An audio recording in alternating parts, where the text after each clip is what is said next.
타격을 입은 한반도가 미세먼지 공습을 받고 있다. 중국 국내 총생산이 회복한 지 하루 만이다. 20일 오전 8시 기준 수도권과 충청 지역의 1시간 평균 초미세먼지 농도는 나쁨 수준을 보이고 있다. 서울의 경우 1시간 평균 초미세먼지 농도는 42마이크로그램 세제곱미터를 기록 중이다. 한때 매우 나쁨을 웃도는 101마이크로그램 세제곱미터까지 치솟았다. 서울에서 초미세먼지 농도가 나쁨을 기록하는 건 7월 2일 이후 111만이다. 현재 서울 외 초미세먼지 농도가 나쁨 수준을 보이는 곳은 세종, 경기, 충북, 전북, 충남이다. 최고 값으로 보면 경남과 제주를 제외한 전역이 일시적으로 초미세먼지 농도가 나쁨 또는 매우 나쁨을 기록했다. 초미세먼지 농도는 이날 오후 들어 점차 낮아졌다가 21일 깨끗한 대기질을 되찾겠다. 다만 수도권과 충청 지역은 21일 오전에 일시적으로 나쁨 수준을 보일 전망이다. 앞서 중국 국가통계국은 19일 3분기 중국의 GDP가 지난해 같은 기간보다 4.9% 증가했다고 발표했다. 코로나19 발생이 보고되기 전인 작년 4분기 중국의 경제 성장률이 6.0%였다는 점을 고려하면 중국 경제가 코로나19 이전 수준에 가깝게 회복된 것으로 평가할 만하다. 중국 경제 성장률은 코로나19 사태로 1분기에 사상 최악의 마이너스 6.8%까지 추락했다. 그러다 2분기에는 경기 반등에 성공하며 3.2%를 기록한 바 있다. 코로나19의 발원지가 중국완이란 점을 감안하면 중국이 가장 먼저 코로나19 확산세를 잡은 데 이어 경제마저 정상화에 접어들었다는 점은 아주 주목할 만하다. 영국 로이터 통신은 강도 높은 봉쇄 조치와 코로나19의 2차 감염 파도와 싸우는 가운데 세계의 정책 결정자들은 수요 회복에 도움을 줄 수 있는 중국의 견조한 회복에 희망을 걸고 있다고 높이 평가했다. 반면 G2의 한 축인 미국의 경제는 여전히 코로나19의 충격에 허덕이고 있다. 장기적 관점에서 봤을 때 중국이 GDP 측면에서 미국을 추월하는 날이 오는 2030년대 초반쯤으로 기존 전망보다 앞당겨질 것이란 분석이 나오는 이유다. 글로벌 금융위기 당시인 2008년 중국의 GDP는 미국의 31%밖에 되지 않았다. 하지만 세계 경제 전문가들은 내년 중국의 GDP는 15조 8천억 달러로 미국 GDP 21조 2천억 달러의 약 75%에 근접하게 될 것이라고 전망한다. BTS 트집 잡는 중국, 남중국해에 발언엔 입덕 언급 안해. 스가 요시히데 일본 총리가 3박 4일간의 첫 해외 순방을 마치고 21일 저녁 귀국했다. 스가 총리는 베트남과 인도네시아를 방문해 중국을 견제하는 발언을 쏟아냈지만 중국 측은 이례적인 침묵을 지키고 있다는 분석이 나온다. 22일 니케이 아시안 리뷰는 지난 19일 스가 총리가 베트남 일본 대학에서 남중국해에 관한 강한 발언을 했다고 평가했다. 당일 연설 제목부터 함께 인도-태평양의 미래를 만들 자였다. 스가 총리는 연설 도중 법의 지배라는 표현을 5번이나 반복했다. 그는 남중국해에서 이러한 법의 지배에 역행하는 움직임이 벌어지고 있다면서 일본은 남중국해의 긴장감을 높이는 어떤 행위에도 반대한다고 했다. 중국을 콕 집지는 않았지만 중국을 향한 분명한 견제 행보였다. 니케이는 첫 해외 순방에 나선 스가가 누구를 향해 얘기하고 있는지 분명했다면서 그는 중국의 남중국해 군국화에 대해 강한 언어를 구사했다고 전했다. 스가 총리는 이밖에 베트남에서 양자간 공급망을 강화하자는 합의도 이끌어냈다. 이는 곧 일본 기업들의 중국 내 공급망을 베트남으로 옮기겠다는 뜻이었다. 또 베트남과 방위장비 기술 이전 협정도 체결했다. 일본에서 생산한 무기를 베트남에 수출할 수 있는 틀을 마련한 것이다.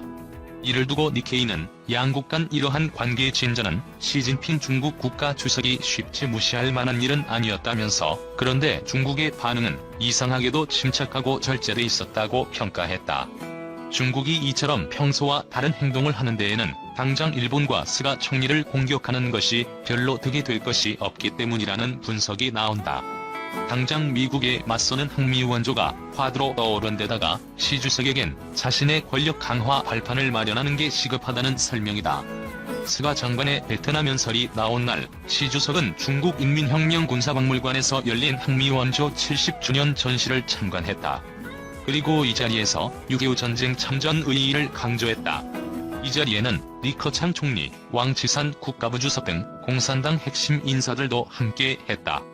그리고 오는 23일에는 6.25 전쟁 70주년 기념회의에도 참석할 예정이다.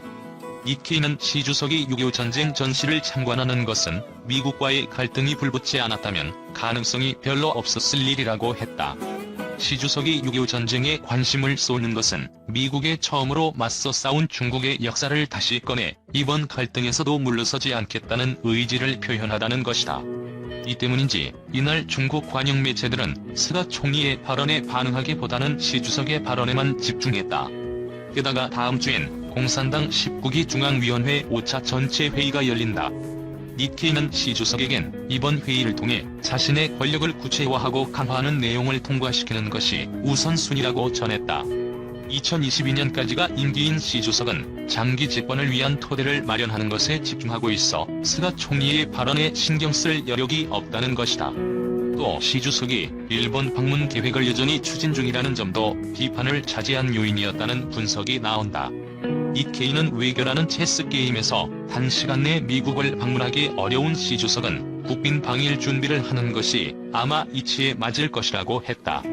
니케이는 왕이 중국 외교부장이 이달 예정했던 일본 방문을 미뤘지만 일본을 방문하게 되면 시 주석의 방일 일정을 잡는 단 하나의 목적만을 가지고 있을 것이라고 했다. 23일 한 중학생이 청와대로 18세기 세계지도 등을 개정했다는 소식을 전하고 동해를 일본해로 표기하는 것이 옳다는 일본 측 주장이 역사 왜곡임을 확인할 수 있는 귀중한 자료라고 밝혔다.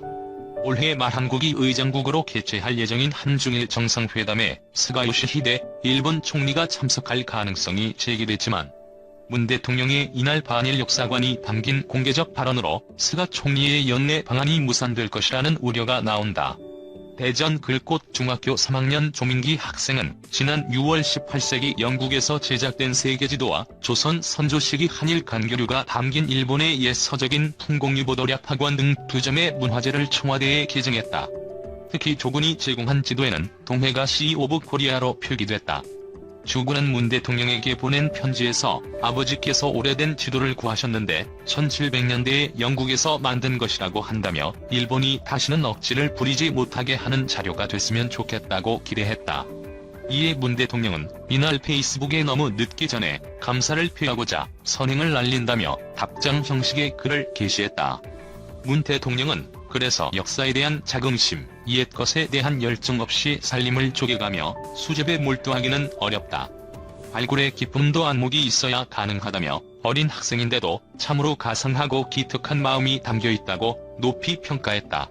스가 총리 취임을 계기로 한일 관계가 경세 국면에서 회복될 조짐을 보이는 시기에 문 대통령의 이 같은 반일 감정이 담긴 메시지는 적절하지 않다는 지적이 나온다.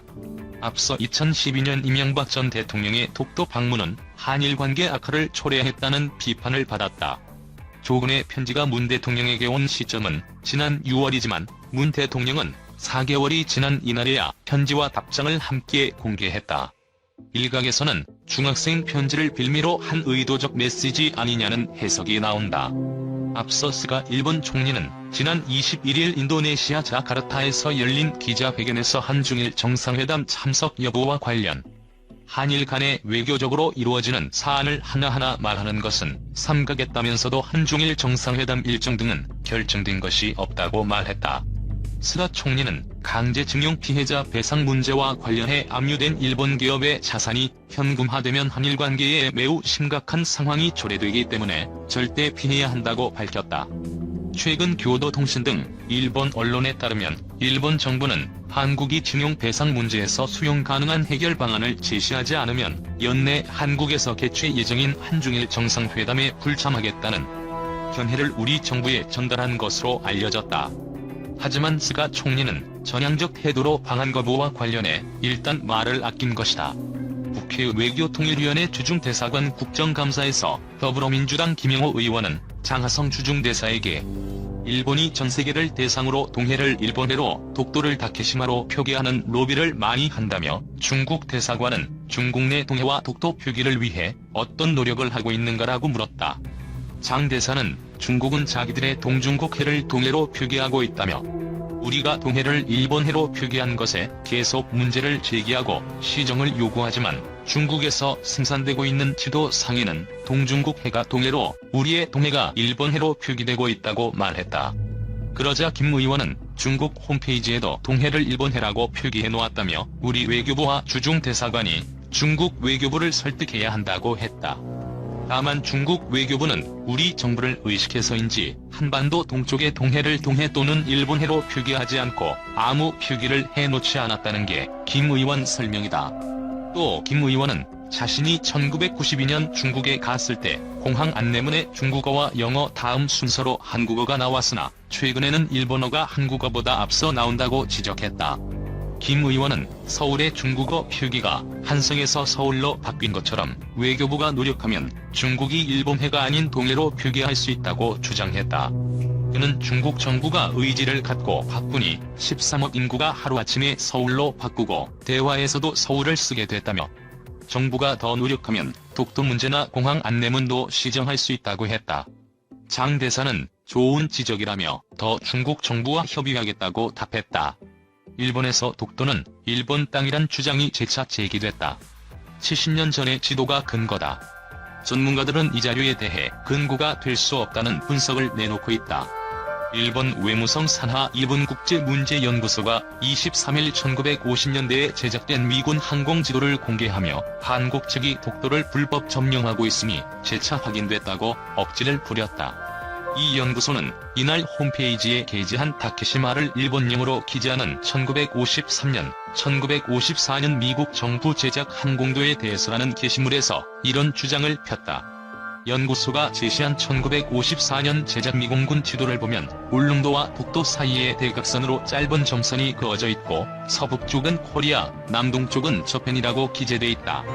1953년에 제작된 미공군의 항공지도 역시 울릉도와 독도 사이에 짧은 점선이 있고 왼쪽은 코리아, 오른쪽은 저펜이라고 표기돼 있다.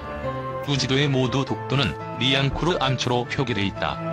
연구소는 이날 기자회견을 열고 미국 국립문서기록관리청에서 1953년과 1954년 제작 항공지도 두 점을 발견했다며 미국이 당시 독도를 일본령으로 인식했음을 확인할 수 있었다고 발표했다. 이 연구소는 일본의 영토, 주권, 역사에 관한 국내외 자료를 수집해 발표하는 역할을 해왔다.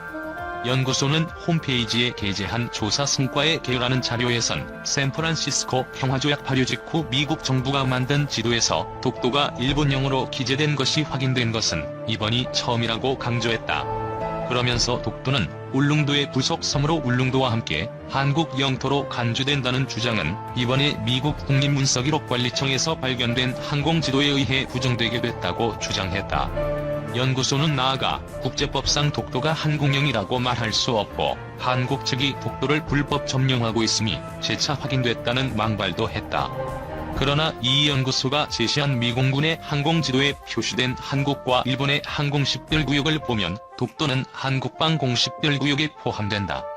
항공식별구역은 영공과는 다른 개념이지만 영토를 기반으로 접근하는 모든 항공기의 정보를 식별해 방어가 용이하게 만드는 수단이다.